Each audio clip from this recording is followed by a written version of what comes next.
अस्सलामुअलैकुम दोस्तों, welcome to my YouTube channel. आज मैं आपके लिए लाई हूँ चिकन की ऐसी रेसिपी जिसे देखने के बाद आप इसको बनाने पर मजबूर हो जाएंगे। तो टाइम वेस्ट किए बगैर हम रेसिपी की तरफ चलेंगे। सबसे पहले एक पैन के अंदर मैंने 1 कप कुकिंग ऑयल का ऐड किया है। उसके बाद यहाँ पे मेरे पास दरमियानी साइज़ की एक प्याज थी जिसको मैंने बारीक कट कर लिया। हम इसके अंदर एक ही प्याज का इस्तेमाल करेंगे और इतनी मज़ेदार सी हम इसकी रेसिपी तैयार कर लेंगे। तो अब हमने इनको लाइट ब्राउन कर लेना है। तो अगर से आप मेरे चैनल पर नए हैं तो मेरे चैनल को सब्सक्राइब कर लें, साथ ही साथ बेल आइकन को ज़रूर प्रेस करें। इससे मेरे आने वाली हर एक नई वीडियो का नोटिफिकेशन आपको मिलता रहेगा। अब प्याज हमने यहाँ पे ब्राउन कर लिया है, इसको हम एक प्लेट के अंदर निकाल लेंगे। अब यहाँ पर हमें चाहिए जूसर, उसके अंदर 10 से 12 जवे लहसुन के ऐड करेंगे, एक छोटा टुकड़ा अदरक का ऐड करेंगे, एक बड़े साइज़ का टमाटर जिसे मैंने कट कर लिए वो ऐड करेंगे। अगर आपके पास छोटे हैं तो आप 2 ऐड कर सकते हैं। और जो ब्राउन किए हुए प्याज हैं वो डालेंगे और 1/4 कप पानी डाल के हम इसका पेस्ट तैयार कर लेंगे। अब जिसमें हमने प्याज फ्राई किए थे उसी ऑयल के अंदर हम चिकन ऐड करेंगे। हाफ़ के जी यहाँ पर मैंने चिकन ली है, आप इसी तरीके से बीफ और मटन भी बना सकते हैं।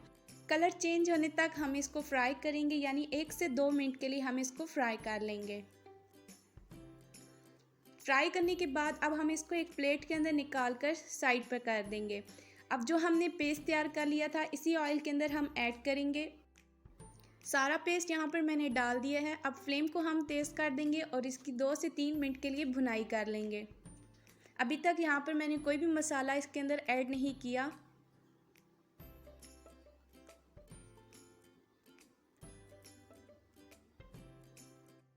अब मसाले को हम 3 से 4 मिनट के लिए कवर करके पकाएंगे। उसके बाद अब हम यहाँ पर इसके अंदर ऐड करेंगे फ्राई किया हुआ चिकन ऐड करने के बाद अब हम इस पॉइंट पर मसाला जात ऐड करेंगे। 1/2 टेबल स्पून नमक, 1/2 टेबल स्पून धनिया पाउडर, 1/2 टेबल स्पून हल्दी पाउडर। सिर्फ इन 3 मसालों के साथ हम आज की रेसिपी तैयार कर रहे हैं। अब हम इसको अच्छे तरीके से मिक्स करेंगे और 5 से 7 मिनट के लिए हम भुनाई कर लेंगे।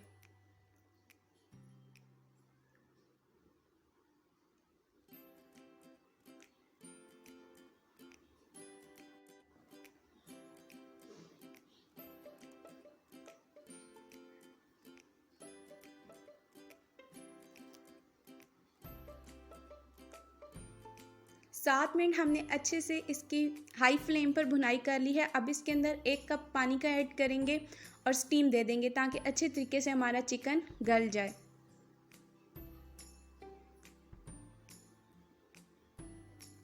दस मिनट के बाद यहाँ पर हमारा पानी खुश्क हो चुका है। अब हम इसको 3 से 4 मिनट के लिए अच्छे से भून लेंगे। आपने इस रेसिपी के अंदर कोई भी और मसाला ऐड नहीं करना, इसी मसालों के साथ आपने इसको बनाना है।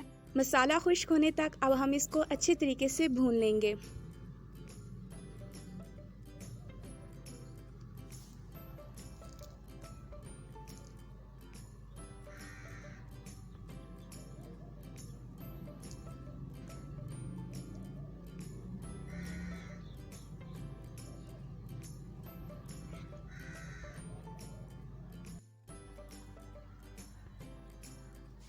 तो तैयार है हमारी आज की मज़ेदार सी चिकन की रेसिपी। अब फ्लेम को ऑफ़ कर देंगे और सर्विंग की तरफ चलेंगे। यहाँ पे सर्विंग के लिए मैंने एक प्यारी सी प्लेट ले ली है। तो ये रहा हमारी आज की रेसिपी का फाइनल लुक। अब हम इसको लेमन और धनिए के साथ गार्निश कर लेंगे। आज की रेसिपी इतनी ही थी। अगर आपको अच्छी लगती है तो लाइक करें, शेयर करें, मेरे चैनल को सब्सक्राइब करना ना भूलें। अपनी दुआओं में याद रखें। अपनी होस्ट को दीजिए इजाज़त। अल्लाह हाफ़िज़।